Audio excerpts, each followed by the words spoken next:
आपण उपनिषदांबद्दल बोलतोय, वेदांबद्दल बोलतोय, पण हे सगळं आहे काय? आपली संस्कृती, आपला समाज ज्या आधारावर उभा आहे त्याची सुरुवात कशी झाली हे पहिले समजून घ्या.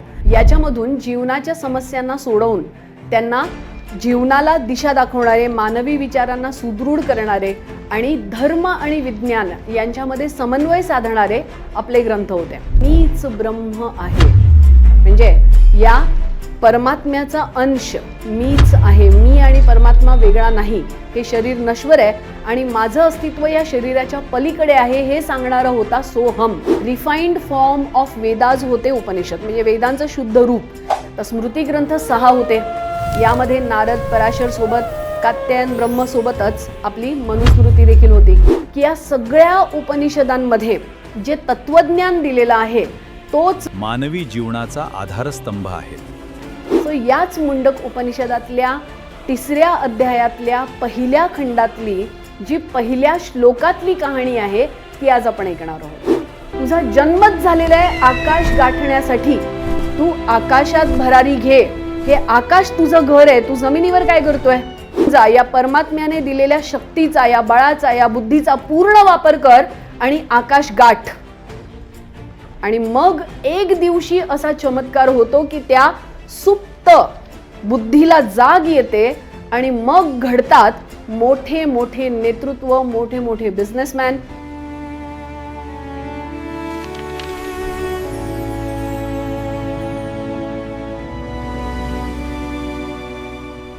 नमस्कार मित्रांनो, आणि पुन्हा एकदा हरवलेली सोनेरी पाने या सिरीजमध्ये तुमचं स्वागत आहे. ही एक स्टोरी सिरीज आहे आणि या स्टोरी सिरीजच्या माध्यमातून आपण आपली हरवलेली संस्कृती, जी आपली सॉफ्ट पॉवर आहे, ती सामान्य जनतेपर्यंत पोहोचवण्याचा प्रयत्न करत आहोत.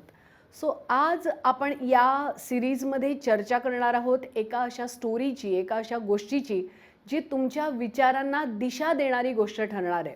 आणि जर तुम्ही देखील नैराश्यमध्ये अडकलेले आहात किंवा न्यूनगंडामध्ये अडकलेले आहात, अजूनही तुम्हाला करिअरमध्ये नक्की काय करायचं हे कळत नाही आहे, तर ही गोष्ट तुमच्या जीवनाला कलाटणी देणारी गोष्ट ठरणार आहे. अच्छा, ही गोष्ट जी आहे ही मुंडक उपनिषदामध्ये आलेली आहे. मुंडक उपनिषदाच्या अध्याय 3 खंड 1 मधला जो पहिला श्लोक आहे, या पहिल्या श्लोकामध्ये 2 पक्ष्यांची गोष्ट सांगितलेली आहे. आणि संस्कृतमध्ये असलेली जी एक मेटाफोरिकल गोष्ट आहे, ज्यामध्ये 2 पक्ष्यांच्या माध्यमातून ब्रह्म आणि आत्मा, जीवात्मा, ब्रह्म आत्मा जीवात्मा यांच्या संबंधांमधला जो फरक किंवा यांचा संबंध जो जाणवून दिलेला आहे, दाखवून दिलेला आहे, त्याला मी अगदी साध्या सोप्या आपल्याला समजेल अशा भाषेमध्ये एक गोष्ट सांगणार आहे. आता सगळ्यात पहिले तर आपण हे समजून घेऊया की हे उपनिषद म्हणजे नक्की काय.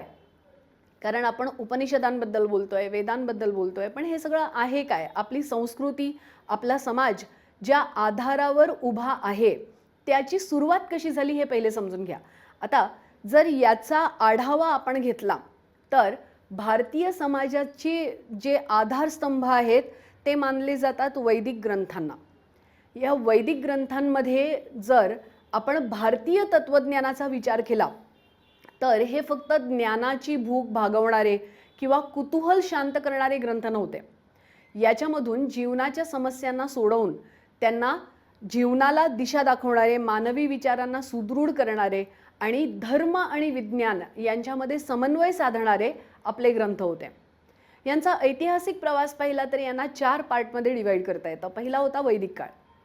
वैदिक काळामध्ये मानवी इतिहासातील प्रथम तत्वज्ञानावर आधारित ग्रंथांची निर्मिती झाली होती आणि हे होते वेद.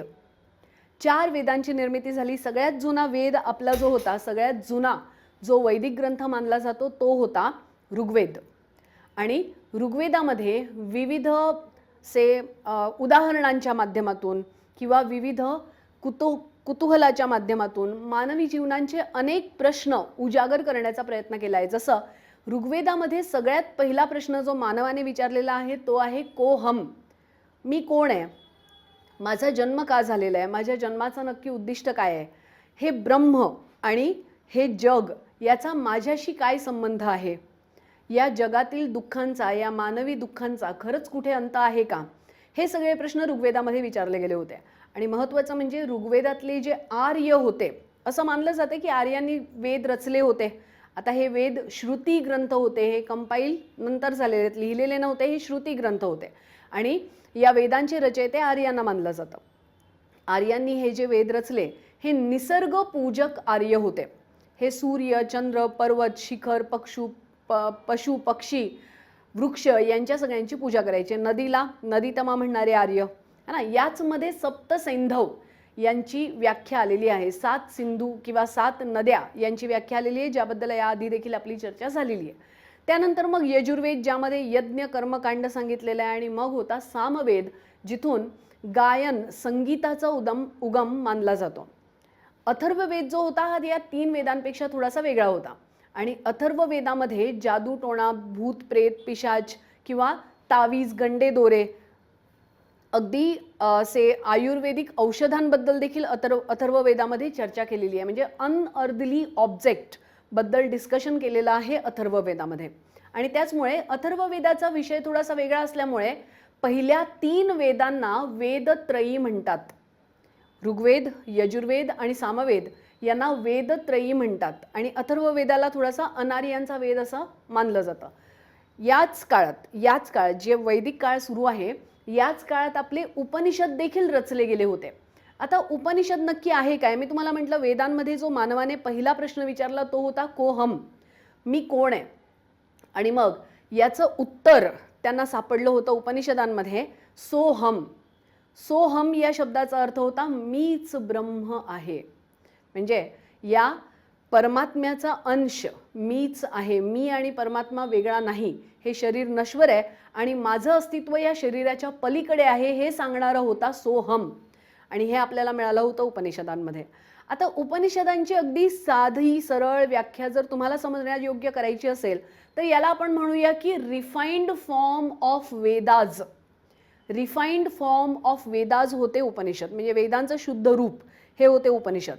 आणि मग त्याच्यानंतर स्मृती ग्रंथ रचले गेले, जे की आपले जेंटू लॉ म्हणून ओळखले जातात, मानवी समाजाच्या नियमांची ग्रंथ, स्मृती ग्रंथ.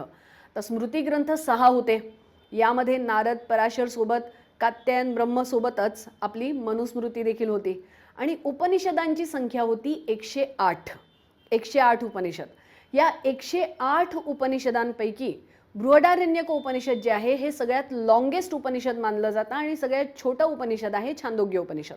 आणि महत्त्वाचं म्हणजे की या सगळ्या उपनिषदांमध्ये जे तत्वज्ञान दिलेलं आहे तोच मानवी जीवनाचा आधारस्तंभ ठरलेला आहे.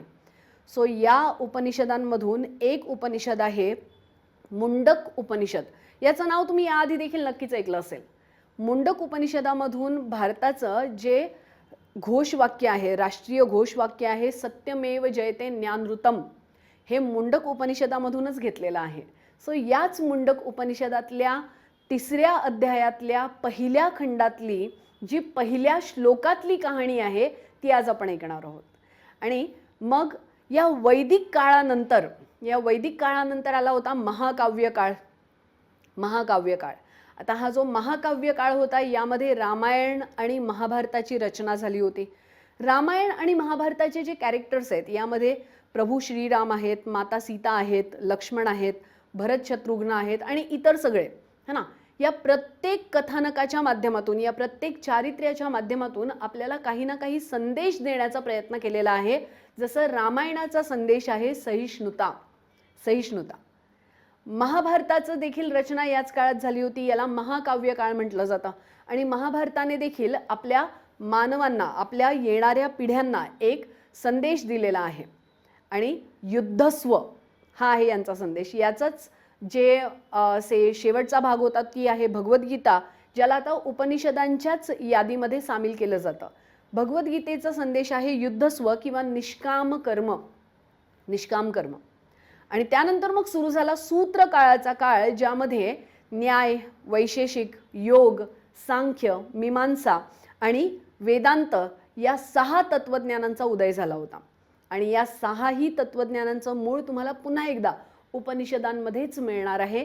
आणि मग झालं काय की शंकराचार्यांचं जे शिखर रूप होतं अद्वैतवाद, म्हणजे तत्वज्ञानांचं शिखर रूप शंकराचार्यांचा अद्वैतवाद, ज्यामध्ये अहम ब्रह्मास्मी, तत्वमसी सारखे विचार आले होते.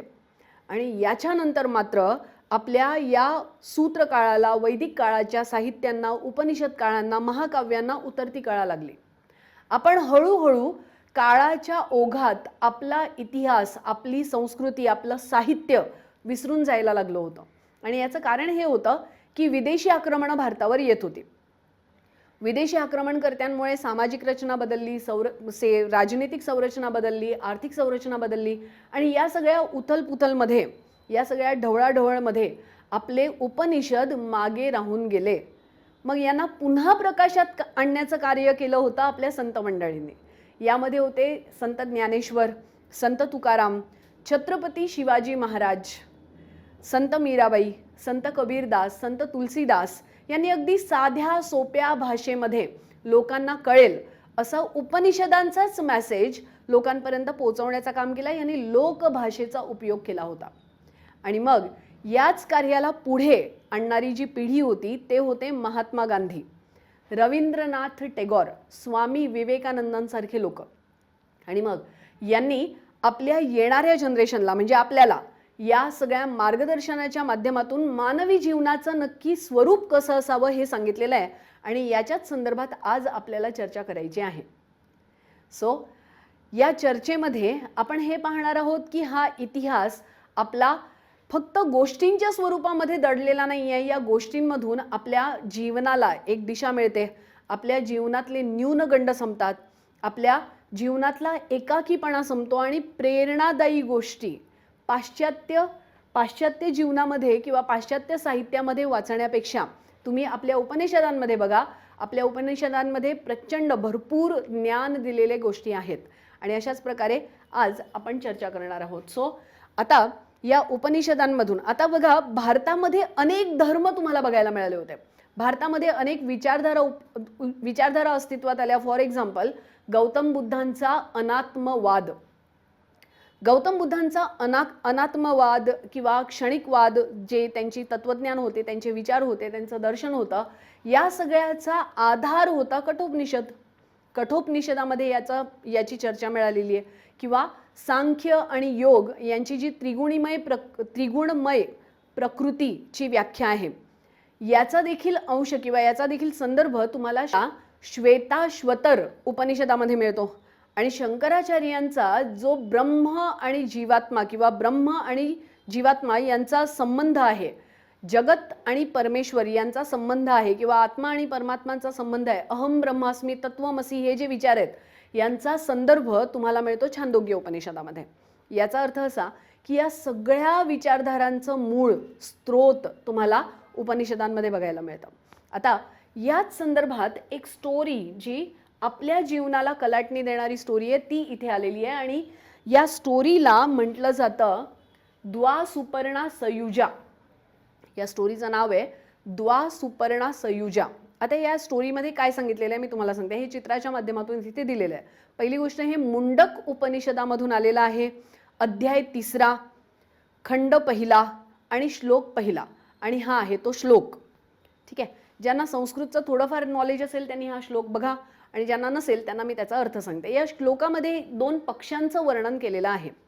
आता हे जे 2 पक्षी दाखवलेले आहेत ते असे दाखवलेले आहेत की एक पक्षी आहे जो झाडाच्या फांदीवर बसलेला आहे आणि एक पक्षी आहे जो झाडाच्या खालच्या बुंध्यावर बसलेला आहे. आणि हा जो खाली बसलेला पक्षी आहे ना, हा खाली पडलेली फळं खातोय. आता हा फळं खाताना काही गोड फळं त्याला जेव्हा मिळतात तेव्हा खुश होतो, चैतन्याने भरून जातो, आनंदी होतो, उल्हासाने भरून जातो. आणि जेव्हा याला कडू फळं मिळतात तेव्हा व्याकुळ होतो, दुःखी होतो, संतापतो. आणि अशा प्रकारे याचं जीवन सुरू आहे. अजूनही हा उडून फडफडून वर जाऊन नवीन फळं आणण्याचा प्रयत्न करत नाहीये. हा जमिनीवर पडलेली फळं खातोय. न्यूनगंडाने गुंतलेला हा बंधनामध्ये असलेला पक्षी दाखवलेला आहे. आणि मग जेव्हा हा दुःखात असतो तेव्हा या वृक्षावर बसलेल्या या पक्षाकडे पाहतो. हे वृक्ष काय? हे वृक्ष जे आहे हे आहे आपलं शरीर. हे आहे शरीर. हा जो खालचा पक्षी आहे तो आहे जीवात्मा. आणि जीवात्मा कर्म करत राहतो. कर्म करता करता जीवात्मा सामाजिक बंधनांमध्ये अडकतो, ऐहिक बंधनांमध्ये अडकतो. आणि मग मी, माझं या सगळ्या बंधनांमध्ये अडकून हा दुःखी होऊन जातो.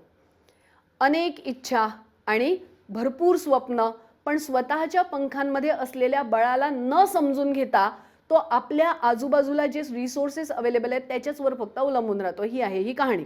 आणि मग होतं काय की हे जे शरीर आहे, या शरीररूपी फांदीवर किंवा तुमच्या आत्म्यामध्ये, तुमच्या मनामध्ये बसलेला हा आहे साक्षी चैतन्य. हा आहे साक्षी चैतन्य, हा आहे तुमचा आत्मा, हे तुमचं शरीर, हे तुम्ही स्वतः है ना. म्हणजे की तुमचं जे कर्म करणारं रूप आहे जीवात्मा, तो आहे हा. आणि हे आहे साक्षी चैतन्य. साक्षी चैतन्य म्हणजे की एक असं रूप जे चैतन्य आहे, जे विवेकप्रद आहे, पण सुप्त आहे. आणि मग होतं काय की हा जेव्हा दुःखी होतो, व्याकुळ होतो, तेव्हा संतप्त होऊन कंटाळून वर पाहतो, आपल्या स्वतःच्या स्वरूपाला पाहतो. आणि जेव्हा स्वतःच्या स्वरूपाला पाहतो तेव्हा त्याला स्वतःच्या क्षमतांची जाणीव होते. आणि जाणीव झाल्यानंतर तो या सामाजिक बंधनातून मुक्त होतो आणि यांच्यामध्ये विलीन होतो. याला म्हटलं जातं मोक्ष. ही आहे मुंडक उपनिषदातली कहाणी. आता यामध्ये त्यांनी काय केलेलं आहे की जीवाचे दोन भाग दाखवलेले आहेत. एक आहे चैतन्य, एक आहे अचैतन्य. आणि जो विवेकपूर्ण जीव आहे तो फक्त साक्षी रूपाने जीवात्म्याची कार्य पाहतोय, आणि जो जीवात्मा आहे तो ऐहिक बंधनांमध्ये अडकलेला आहे. अशा प्रकारची ही कहाणी दाखवलेली आहे. आता याच कहाणीला आपल्या सगळ्यांना खूप इझी समजावं म्हणून स्वामी विवेकानंदांनी ही स्टोरी आपल्याला साध्या सोप्या लोकभाषेमध्ये सांगण्याचा प्रयत्न केला होता. हे आहेत आपले स्वामी विवेकानंद.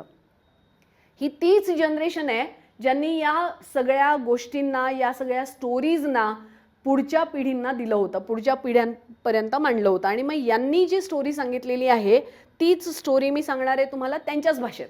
आणि ही आहे आजची आपली स्टोरी, हरवलेली सोनेरी पाने यामध्ये. सो तयार आहात? या स्टोरीचं नाव आहे हरवलेला गरुड पक्षी. हरवलेला गरुड पक्षी. संदर्भ तुम्हाला लक्षात आलेला आहे की संदर्भ काय आहे. आता त्याच कहाणीला मी तुम्हाला अगदी लोकभाषेमध्ये सांगणार आहे, हरवलेला गरुड पक्षी. सो होतं काय, होतं हे की एका जंगलात महाभयंकर वादळ येतं. खूप मोठं तुफान आलेलं असतं है ना. आणि यामध्ये मग जंगलातली बरीच झाडं वगैरे कोसळून जातात. एक उंच झाड असतं, खूप खूप उंच झाड असतं, आणि त्या उंच झाडावर असतं एक घरटं, आणि त्या घरटात असतात काही अंडी. आता या झाडाच्या फांद्या पडतात, त्या झाडाच्या फांद्यासोबत ते घरटं देखील कोसळतं आणि ती अंडी देखील कोसळतात. आणि मग सगळी अंडी फुटून जातात. त्यातलं एक अंड जे असतं ते नशीबवान असतं असं म्हणूया. ईश्वराने त्याची रक्षा केलेली असते, ते काही फुटत नाही आणि ते साबूत अंड राहतं, घरट्यात पडलेलं असतं. वादळ थांबतं. वादळ थांबल्यानंतर काही लोक तिकडनं जाता येता बघतात की अरे अरे हे काय झालं, प्रकृतीची काय दुर्दशा झाली, कसं बरं एवढं मोठं वादळ आलं आणि कशी बरं एवढं सगळी झाडं पानं पडली. आणि मग एक शेतकरी जात असतो, त्याच्या शेताच्या बुंध्यावर, जे शेताच्या बांध्यावर बेसिकली हे झाड वगैरे पडलेलं असतं म्हणून तो सफाई करत असतो. आणि तो काय करतो की सगळ्या झाडांच्या फांद्या बाजूला सारतो, सगळा कचरा वगैरे काढतो, आणि त्या ढिगाऱ्यात त्याला सापडतात या पक्ष्याचं पडलेलं घरटं आणि त्याची अंडी. सगळी अंडी फुटून गेलेली असतात. तो खूप दुःखी होतो की अरे यार, जन्माला यायच्या आधीच त्या जीवांचा नाश झाला. पण एक अंड मात्र साबूत असतं. आणि मग त्या शेतकऱ्याला येते दया. आता शेतकरी ते साबूत अंड घेतो आणि ईश्वराची कृपा असं समजून तो त्याला घरी घेऊन जातो. आणि आपल्या अंगणात कोंबड्यांच्या खुराड्यामध्ये जे घरटं असतं, म्हणजे जे काही कोंबड्यांनी अंड देण्याची व्यवस्था केलेली असते, त्या अंड्यांमध्ये ते अंड ठेवून देतो. आता ही सगळी अंडी मिक्स होऊन जातात. कोंबडी देखील ओळखू शकत नाही की हे माझं आहे की नाही आहे. आणि अशा प्रकारे मग अंडी उबवते कोंबडी. काही दिवस उलटतात, आठवडे उलटतात, आणि मग त्या अंड्यांमधून पिल्लं बाहेर यायला लागतात. आणि या अंड्यामधून देखील एक पिल्लू बाहेर येतं, जे वेगळं असतं, नॅचरली वेगळं असतं, जेनेटिकली वेगळं असतं, त्याची बनावट वेगळी असते, संरचना वेगळी असते. हा एक पक्षी असतो. पण कोंबड्यांच्या घोळक्यात, कोंबड्यांच्या पिल्लाबरोबर तो रमून जातो, कारण जन्मापासूनच त्यांनी कोंबडीलाच आपली आई म्हणून बघितलेलं असतं. तिच्या मागे मागे फिरायचं, या सगळ्या छोट्या छोट्या पिल्लांबरोबर दाणे निवडायचे, दाणे टिपायचे, थोडीशी कामापुरती पंखांची फडफड करायची, जास्त काही उडण्याचा प्रयत्नच करायचा नाही. पण हा जो पक्षी असतो ना, याची नेहमी नजर असते आकाशाकडे. त्याला नेहमी वाटतं की या आकाशाशी माझा काहीतरी संबंध आहे. पण मग परत तो आपल्या आजूबाजूच्या परिस्थितीला बघतो. सगळे कोंबड्या दाणे टिपतायत, किडे मकोडे खातायत, गवत खातायत, मग मी पण त्यातलंच, है ना. आणि मग आता या सगळ्यांची जर क्षमता उडण्याची नाही तर माझी कशी असेल. आणि म्हणून तो स्वतःलाच समजावतो की नाही नाही, आकाशाशी आपला काहीही संबंध नाही आणि आपण या कोंबड्यांमधलेच एक कोंबडी आहोत. तो स्वतःला कोंबडी समजायला लागतो आणि सायकोलॉजिकली त्याच्या पंखांमध्ये असलेलं बळ देखील हळूहळू कमी व्हायला लागतं आणि तो जास्त काही उडू शकत नाही. असेच दिवस जात राहतात, काही आठवडे, काही महिने उलटून जातात आणि तो पक्षी मोठा व्हायला लागतो. तो पक्षी आकाराने एवढा मोठा होतो की सगळ्यांचं लक्ष वेधून घ्यायला लागतो. आणि मग होतं हे की एक ऋषी, एक साधू त्या गावातून जात असतात. ते या पक्ष्याला बघतात आणि ओळखतात की अरे हा तर गरुड आहे. आणि हा गरुड या कोंबड्यांच्या पिल्लांबरोबर या कोंबड्यांच्या घोळक्यात काय करतोय. हा तरुण गरुड आकाशात असायला पाहिजे, हा तर झाडांवर सुद्धा बसत नाही आणि हा जमिनीवर दाणे काय टिपतोय. शेतकऱ्याला विचारतात की याचं कारण काय बाबा, याला कुठून पकडून आणलंस. शेतकरी हसून म्हणतो की आता ही माझी कोंबडीच आहे, हा काही गरुड राहिलेला नाही, ही माझी कोंबडीच आहे. कारण याला तर उडताच येत नाही, हा जन्मापासून माझ्याचकडे आणि कोंबड्यांच्याच घोळक्यात राहतोय आणि त्यामुळे याला काही गरुड म्हणायचं नाही. साधू महाराज जे असतात ते त्याला समजावतात की नाही नाही, असं शक्य नाही, हा नैसर्गिक जन्माने गरुड प्राणी आहे, हा गरुड पक्षी आहे आणि म्हणून या पक्ष्याचा मूळ स्वभाव आहे आकाश गाठणे. आपण याला बांधून ठेवू शकत नाही आणि मी याला उडायला शिकवेन, तुम्ही याला सोडून द्या. शेतकरी म्हणतात बघा प्रयत्न करा, जमलं तर, है ना. आणि साधू त्या गरुडाला घेऊन तिकडनं निघतात. आता तरुण गरुड आहे, ज्याने कधीच कोंबड्यांचं ते अंगण सोडलेलं नाही. पहिल्यांदा एक साधू महाराज त्याला टेकडीवर घेऊन जातात.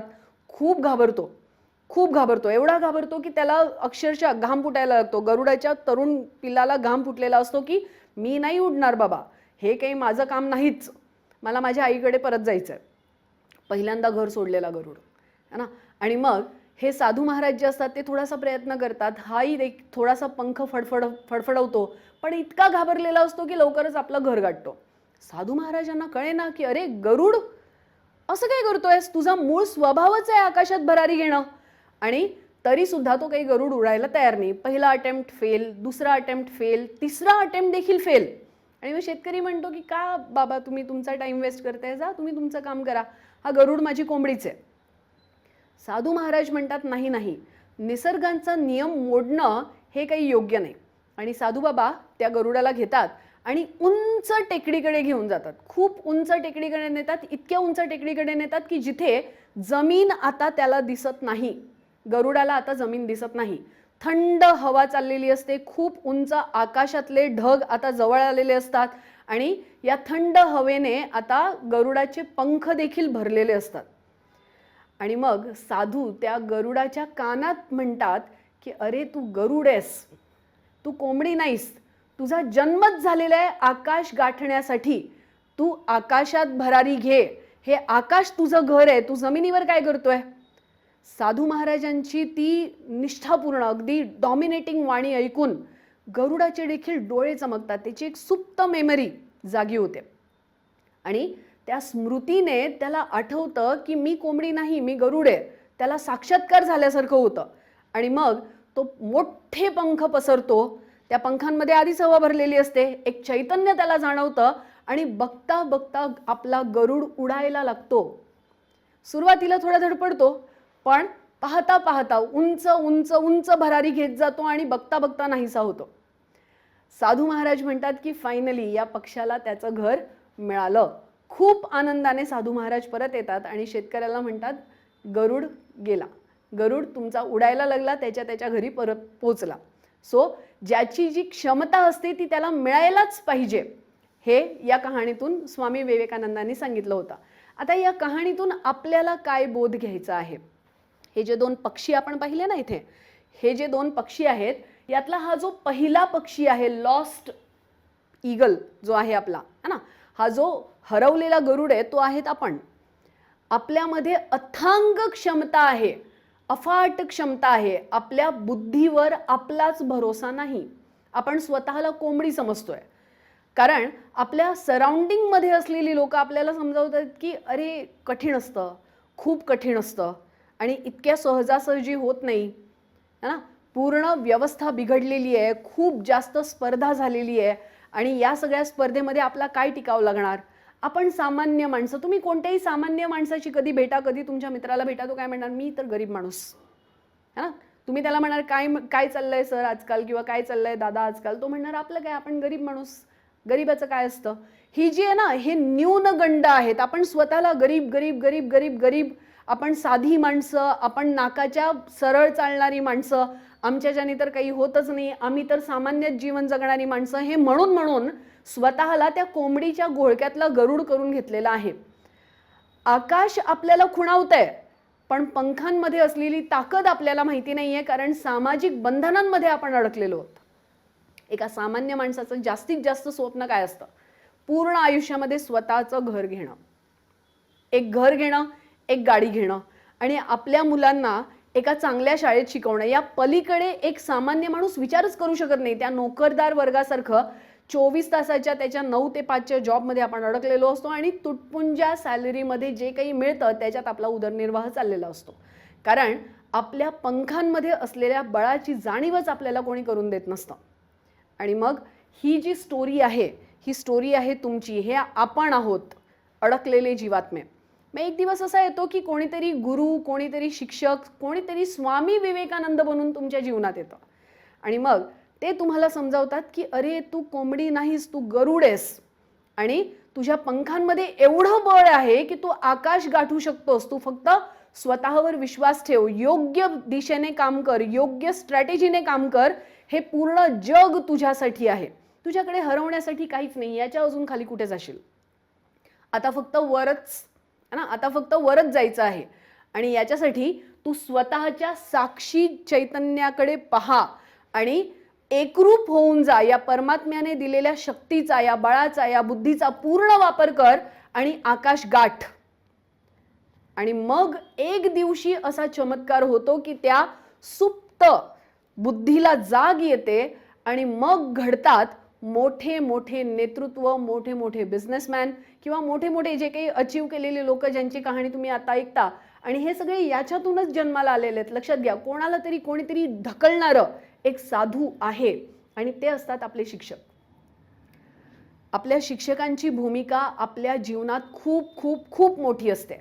आपले पालक, आपले शिक्षक हे आपल्या जीवनात खूप महत्त्वाची भूमिका पार पाडत असतात. ते आपल्या क्षमता ओळखून आपल्याला पुढे ढकलण्याचा प्रयत्न करत असतात. आणि म्हणूनच जर तुम्ही पाल्य आहात, जर तुम्ही अजूनही अंडर ग्रॅज्युएट आहात, शाळा कॉलेजेसमध्ये शिकताय किंवा अजूनही लहान आहात, तर पालकांची, मार्गदर्शकांची, गुरूंची, शिक्षकांची जे काही मार्गदर्शन आहेत, सल्ला आहे, तो नक्की ऐका. त्यांनी सांगितलेली जी धोरणं आहेत त्यावर काम करा, स्वतःच्या क्षमतांवर काम करा आणि मोठं आकाश मिळवण्याचा प्रयत्न करा. आकाश भरारी घेण्याचं बळ तुमच्या पंखात आहे, यावर तुम्ही विश्वास ठेवा. आणि जर तुम्ही पालक आहात, जर आपले व्ह्यूअर्स पालक आहेत, जर आपले व्ह्यूअर्स टीचर्स आहेत, आपले व्ह्यूअर्स कोणत्याही फील्डमध्ये थोडेसे सिनियर पोझिशनमध्ये आहेत, तर आपल्या या छोट्या छोट्या गरुडांचे, है ना, येणाऱ्या पिढ्यांचे निर्बंध तुम्ही निश्चित करू नका. यांच्यावर सीमा लादू नका. यांना हे सांगू नका की हे कठीण असतं की हे सोपं असतं. त्यांना करू दे, त्यांना त्यांचा मार्ग निवडू दे, त्यांना त्यांच्या पंखामध्ये स्वतः हवा भरू दे, त्यांना त्यांचे पंख पसरू दे. त्यांना मार्गदर्शन करण्याचं काम आपलं असणार आहे, त्यांची दिशा ठरवण्याचं काम आपलं नाही. त्यांना पुढे ढकलण्याचं काम आपलं असणार आहे, त्यांना संरक्षण देण्याचं काम आपलं असणार आहे. कोणत्याही चुकीच्या संगतीत ते फसू नयेत एवढंच काम आपलं असणार आहे. त्यांच्या सीमा मर्यादित करण्याचं काम आपलं नाही. त्यांच्या अमर्याद शक्तींना, त्यांच्या अमर्याद क्षमतांना, त्यांच्या स्वप्नांना आकाश गाठू दे, हे सांगणारी आहे आजची ही आपली कहाणी. मुंडक उपनिषदामधली ही जी द्वासुपर्णा सयुजाची कहाणी होती, ही तुम्हाला कशी वाटली हे मला नक्की कळवा. आणि हरवलेल्या सोनेरी पानांमधून आज काय बोध मिळाला हे मला सांगा आणि याचा उपयोग तुम्ही करणार आहात का हेही सांगा. याचबरोबर या सिरीजमध्ये आता नेक्स्ट कोणती कहाणी तुम्हाला ऐकायला आवडेल हे अभिप्राय करून कॉमेंट बॉक्समध्ये कळवा. थँक्यू.